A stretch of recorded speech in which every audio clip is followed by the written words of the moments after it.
Medo, prazer carnal, take 1. Ele é um dos 4 gigantes da alma. Ele define grande parte das nossas estratégias de vida. Hoje nós vamos falar aqui no canal sobre o medo.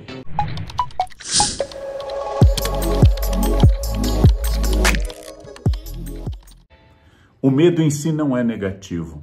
O medo é uma reação instintiva, fruto da evolução da nossa espécie e motivo da nossa sobrevivência. Ter medo não é ruim. O medo tem causas objetivas e diretas. O medo tem efeitos físicos, como, por exemplo, a taquicardia, os olhos arregalados. O medo tem pavores psíquicos. O medo em si, como eu disse, não é algo que nos destrói, mas é preciso analisar, pensar, para que o medo não nos domine. Em primeiro lugar, nós sobrevivemos como espécie porque nós temos medo. O medo de um espaço escuro, o medo de feras, o medo de passar fome, obrigou a nossa espécie a buscar estratégias de defesa, associações em grupo, constituições de defesas, e hoje também podemos falar em defesas psíquicas, em muletas contra o medo. Eu vou dar um exemplo a vocês de uma questão muito importante. Existem poucos seres humanos no planeta que sofrem de uma característica chamada analgesia congênita. Analgesia congênita, ou seja, não sentem dores. Estas pessoas que por uma série de questões não sentem dores, não sentem quando seu braço está queimando, não sentem uma fratura, não sentem uma apendicite, sofrem muito e raramente sobrevivem por muito tempo. Por quê? Não tendo a dor, não sabem, por exemplo, que quebraram um osso. Não tendo a dor, por exemplo, não sabem que um ambiente, uma panela, um ambiente oferece risco. Não tendo a dor, acabam morrendo, porque não tem este mecanismo de defesa que é a dor. A dor é muito importante porque ter medo de sentir dor nos afasta de experiências de risco desnecessário. E quando eu sinto uma dor que eu não busquei, um choque, uma queimadura com um prato quente, meu corpo manda logo a mensagem para que eu reaja.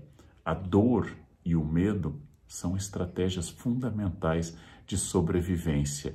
Ter medo de andar na rua em um lugar perigoso, quando eu posso ser assaltado ou agredido, é uma prudência que vai me levar a evitar saídas, por exemplo, desnecessárias. Se eu vou a algum lugar e não é necessário que eu enfrente aquele lugar. O medo de ter um acidente de carro pode me levar a ser um motorista mais prudente. Até o medo de ter aquela ressaca pós-bebedeira pode ser uma ação educativa para que eu modere a ingestão de bebida alcoólica. O medo de ficar sem dinheiro pode ser um estímulo a que eu seja uma pessoa mais prudente nos meus gastos. Logo, pensando como uma advertência diante de um perigo real, o medo não é ruim. O medo é uma forma de eu pensar melhor, agir melhor e ter, inclusive, uma estratégia mais objetiva. Nós temos medos reais e temos medos imaginários. Eu posso pensar, por exemplo, nas fobias, mas as fobias são características psíquicas muito graves que excedem, inclusive, a racionalidade de uma causa. Exemplo, as aranhas podem ser venenosas. Quando eu estou em um ambiente em que há várias aranhas, eu, Leandro, que não tenho aracnofobia, eu fico com medo. Eu tenho medo de ser picado por uma aranha, já fui na infância picado por uma aranha.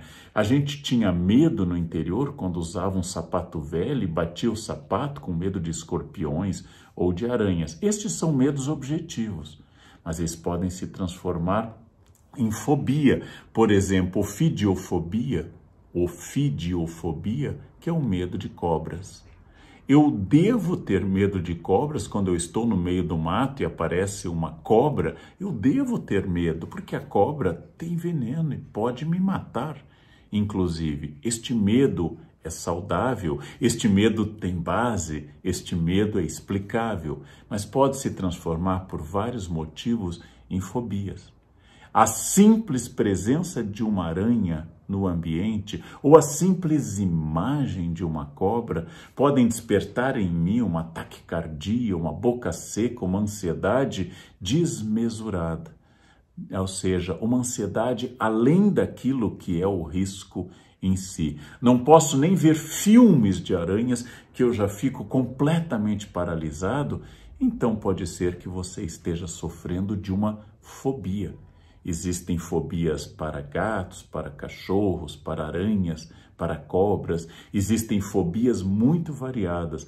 Elas são uma doença específica. Então, no caso de um medo me paralisar por completo, ele excede o simples medo e se torna uma fobia. Ele dá um degrau acima, é um pavor que eu não consigo controlar. Logo, de medo positivo, balançar um pouco um sapato velho para ver se não há, por exemplo, uma aranha, um escorpião, por exemplo, evitar andar em um ambiente que possam existir cobras venenosas, sem colocar, por exemplo, uma bota que me defenda de uma picada nas pernas, isto é prudência. Se eu não tiver essa prudência, eu tenho temeridade, que Aristóteles disse que é um defeito. Aristóteles define a coragem como a pessoa que sai para enfrentar seus medos, mas não deixa de ser prudente. Quando a prudência é excessiva, ela pode virar covardia. Quando não existe o medo, isso pode virar temeridade. O medo é positivo se me faz pensar em boas estratégias. Eu tenho um certo medo do declínio final da idade. Então eu vou ter alimentação equilibrada, vou fazer esportes sob supervisão médica, eu vou fazer vacinas, porque isto vai retardar, pelo menos retardar, o declínio final. Isto vai impedir que ele chegue muito cedo do ponto de vista da estratégia. Agora, o medo paralisante da morte é outra questão. Então eu estou lidando talvez com um medo que esconda outras questões, talvez com um medo que traga outros sentimentos, mas quando ele é estratégico, ele é bom. O medo é um sentimento que pode ser visto como uma aliança estratégica para me tornar uma pessoa melhor. Claro que o medo é tão forte, eu citei lá no início que é um dos gigantes da alma, o medo pode ser instrumentalizado por pessoas. Por exemplo, sistemas políticos vão dizer, votem em mim, porque o outro é o caos, o outro é a destruição.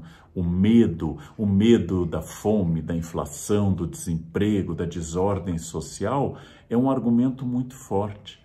Muitos religiosos, durante a Idade Moderna, diziam muito mais sobre o medo do inferno do que sobre o amor a Deus.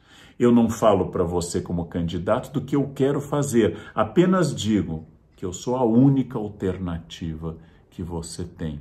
Então eu estou usando o medo como uma forma de controlar as pessoas. Os pais que assustam crianças com medos, na minha infância era o homem do saco que passa na rua e vai pegar crianças. Os pais que assustam crianças para que ela não faça algo perigoso ou que seja obediente, utilizam o medo como estratégia de controle. É muito eficaz. O medo é muito eficaz como estratégia de controle.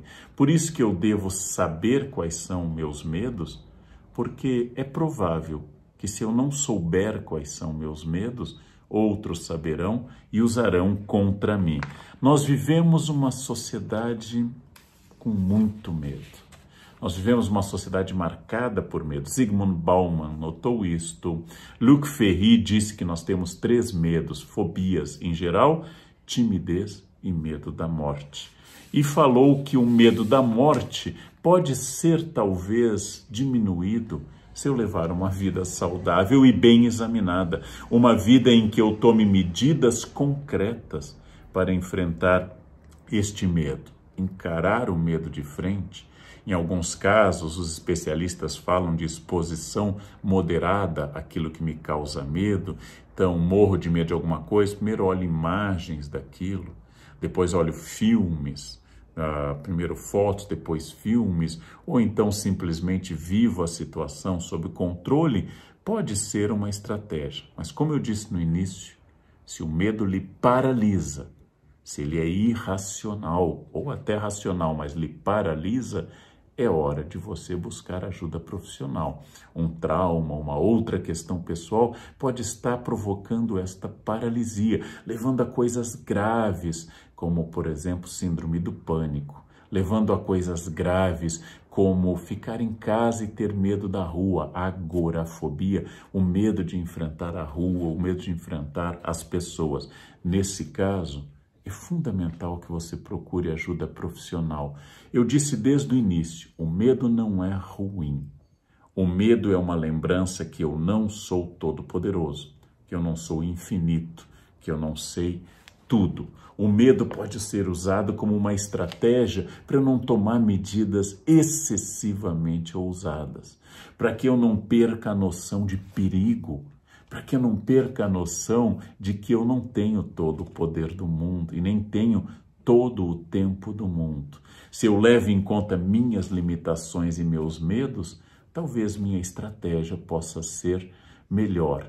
Então, se ele não for uma fobia psíquica, se eu não estiver precisando de ajuda profissional, se ele for apenas uma recomendação, cuidado, há riscos na sua escolha, ele é bom. No campo financeiro, no campo afetivo, sexual, no campo da saúde, no campo do trabalho, em todos os campos, uma dose de medo, que venha junto com ela uma dose de prudência, que vai me levar a não apostar todas as fichas em uma jogada, a não arriscar demais por muito pouco, a levar em conta que as coisas podem dar errado, ou a ter pelo menos um plano B, ele pode ser excelente.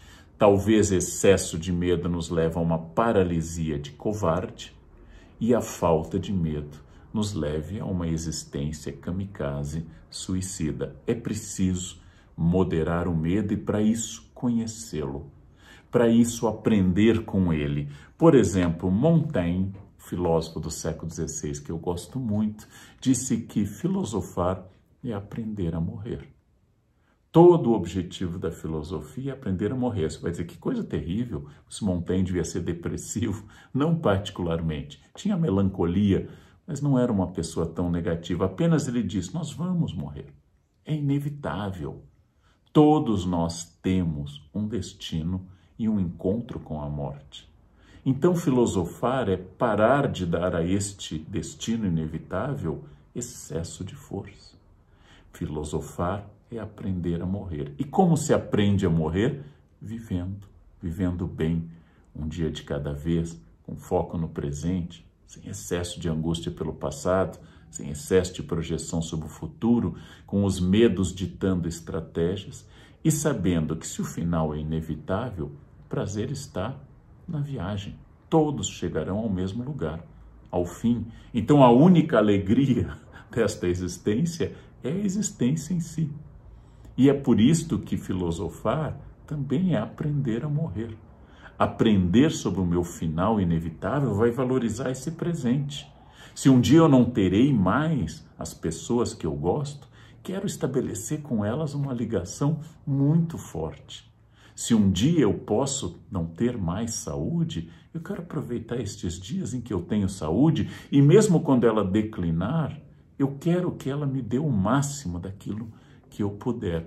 Por isso que filosofar é também aprender a morrer. E nesse sentido de Montaigne, aprender a viver bem. Tem uma outra frase do Spinoza que eu li em Luc Ferry, não li em Spinoza, foi Luc Ferry que me ensinou essa frase. O sábio morre menos do que o tolo. É muito interessante essa frase. O sábio morre menos do que o tolo. Por quê? O tolo morre muitas vezes. Morre, inclusive, por causa do medo.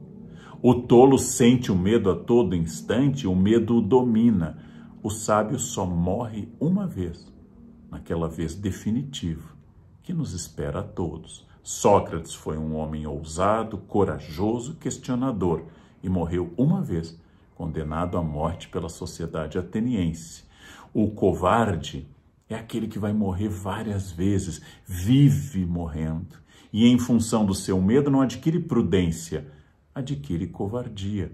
E acaba não fazendo nada, porque vai desagradar os outros, porque não é o que esperavam dele, porque não é isto, etc. Então ele morre muitas vezes. Por isso, o sábio morre menos do que o tolo. O sábio sabe que tem medo, e é por isso que não é dominado por ele. O sábio sabe que não é imortal. O sábio sabe que não é onipotente. O sábio tem consciência da brevidade da vida. O sábio sabe que seu encontro está já marcado. E por isso o que eu tenho que fazer é que até lá eu tenho muita coisa que eu posso aproveitar. Este é o sentido que Spinoza nos dá. Por isso que eu queria dizer, tratar seu medo, se ele for paralisante, com um bom profissional, um psiquiatra, um psicólogo, um terapeuta. Ele pode ser sintoma de uma coisa muito mais grave, tratar seu medo. Mas se não for o caso de algo paralisante, aceitar o seu medo. Eu me sinto desconfortável em tal situação. Por quê? O que ela está expondo de mim? Aceitar-se como falho, como perfectível e não perfeito. Conhecer-se, sentir e olhar para seus medos. Quando faz um exorcismo no Evangelho, Jesus pergunta o nome dos demônios e eles dizem, nós nos chamamos legião. E aqui está uma fórmula interessante. Dar nome a seus demônios ajuda a expulsá-los, ou pelo menos a conviver com eles. Eu tenho medo disto, é minha característica. O que eu posso fazer para diminuir, refletir? Talvez eu vá conviver a vida inteira com este medo. Talvez não.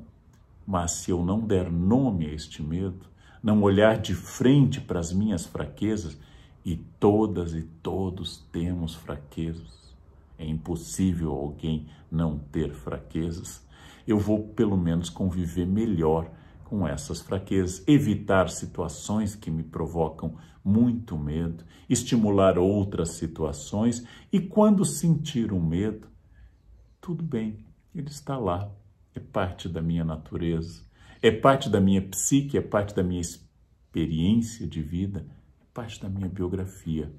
O medo não é um defeito, o medo é um sinal de alerta.